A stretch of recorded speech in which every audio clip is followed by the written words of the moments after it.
Hello, I'm Alex Pock, music director and conductor of the Esprit Orchestra, and I have with me Chris Goddard, one of Canada's most outstanding composers, who's going to talk a little bit about the piece that we have up online. Um, I just want to say, Chris, before we start, as both a conductor and a listener, I I enjoy so much conducting it, but I also enjoy the piece and the way it moves through so many moods and textures and colors. It's almost kaleidoscopic in nature. And the other thing I think is fascinating is that music lovers who know music a lot will, of course, recognize this and know maybe references, but also people who aren't so closely connected with classical music are going to have a sense that they know something about this. There's something in their ear. So I just thought I'd ask you, describe the nature of the project and what you were trying to accomplish in doing it. Sure, and I'll just say thanks a lot for doing this, Alex. And it's really exciting to be able to share this wonderful premiere that we had last season. So I'll first say that the piece is definitely a bit of an outlier among my works, and this comes in part from the fact that it came at a sort of creative crossroads for me, and particularly with regard to the orchestra and orchestral writing in general. Which at the time of writing it almost presented like an overabundance of creative options, which led to a certain paralysis on my end. So this led me to consider using an existing work of music as my creative point of departure. But when I took this approach, I knew instinctively that I didn't want to view it through a sort of postmodern lens in which, let's say, the material itself would be subordinated to my own sort of interpretation of it.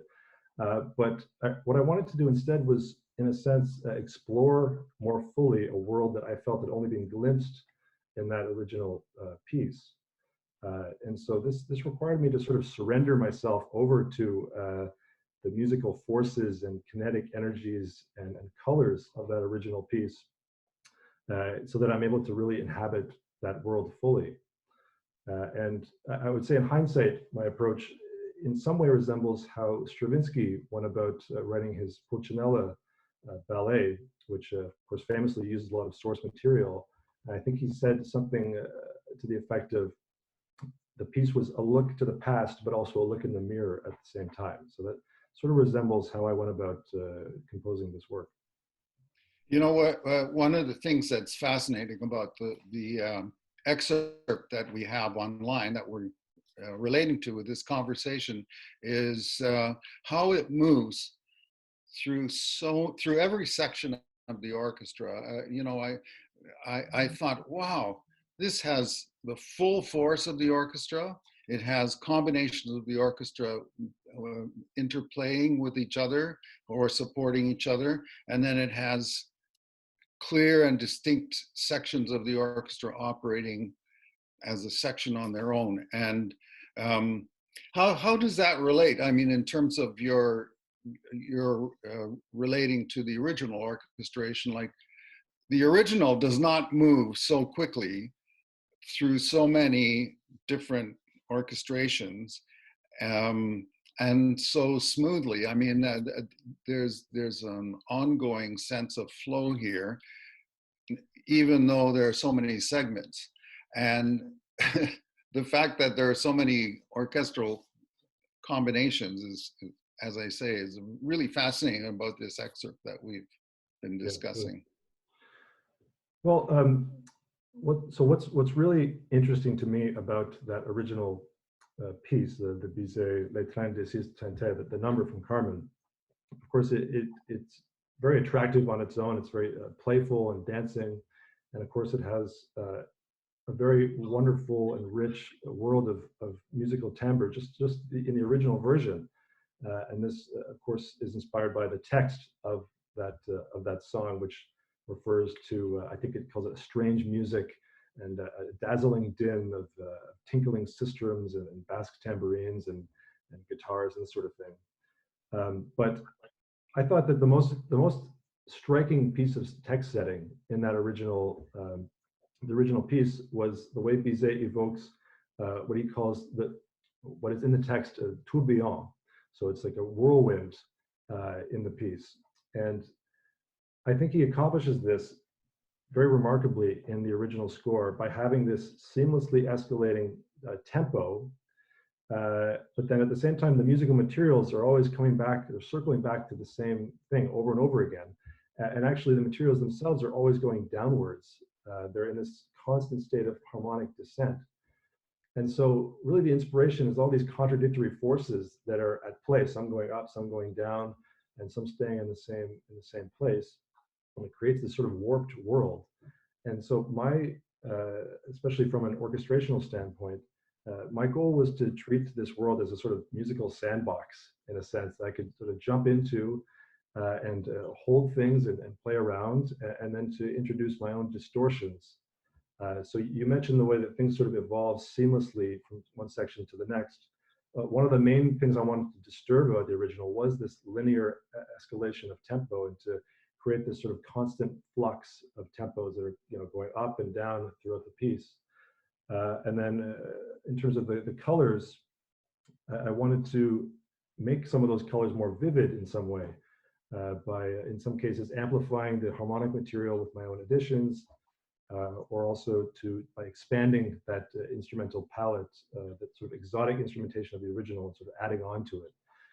And then, of course, out of these alterations, to sort of explore what sort of formal consequences came out of that, and what sort of new form might emerge out of it. So it was really about having fun as much as anything else. It's fun.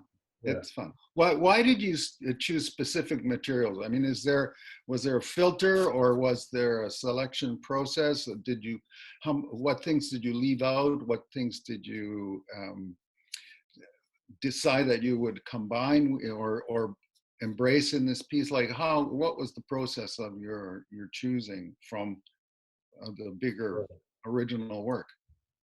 Well, it was very much a dynamic process. I didn't set out with anything in mind, although I did want to capture this overall. Of course, my piece is much longer than the original. The original is about 4 minutes. I think mine ended up being about 19 minutes.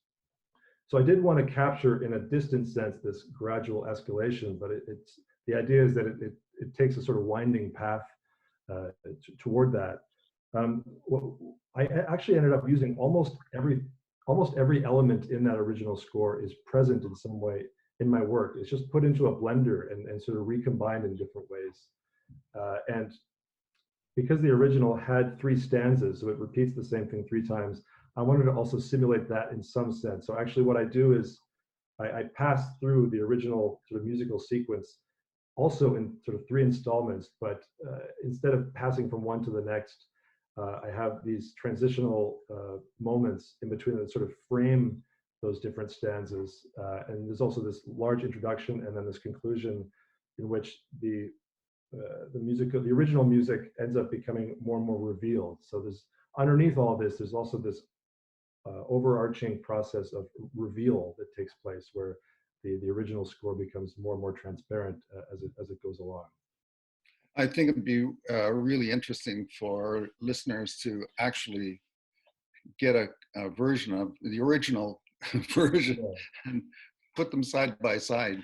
With maybe we can link a video. In the I wanted to ask you, what do you think comes out of this experience for you? Like, what is there anything that's going to influence future writing projects, or like what did you get out of this experience? Because it's not like normal new music composition as we're living it today. It's something else. Well, like I said, it came out of a certain circumstance for me, and I wouldn't say that actually in the works I've written since then. I've written a few works, not for orchestra, but this hasn't ended up being sort of one stage along a constant evolution in a certain direction. It was sort of a one-off. But what I liked about the project was that like I referred to earlier, it wasn't about me imposing some postmodernist or modernist interpretation of it, which I find so often is about, again, imposing someone else's personality. I really wanted to let the music sort of speak for itself, and then to sort of inject certain, I wanted to sort of mess with the DNA of the piece itself and actually like get inside it, and not do it, not approach it from a sort of analytical remove, if that makes sense. And so certainly this raises issues of authorship. I mean, there are elements of it where it's, you sort of wonder like what what games are being played here, and is this even original music at the time? But the goal is to sort of take the piece as a totality.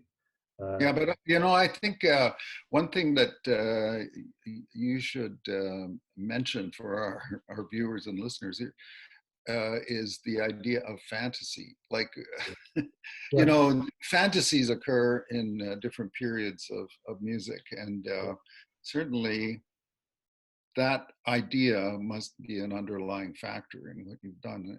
And did you set out with that sense of fantasy?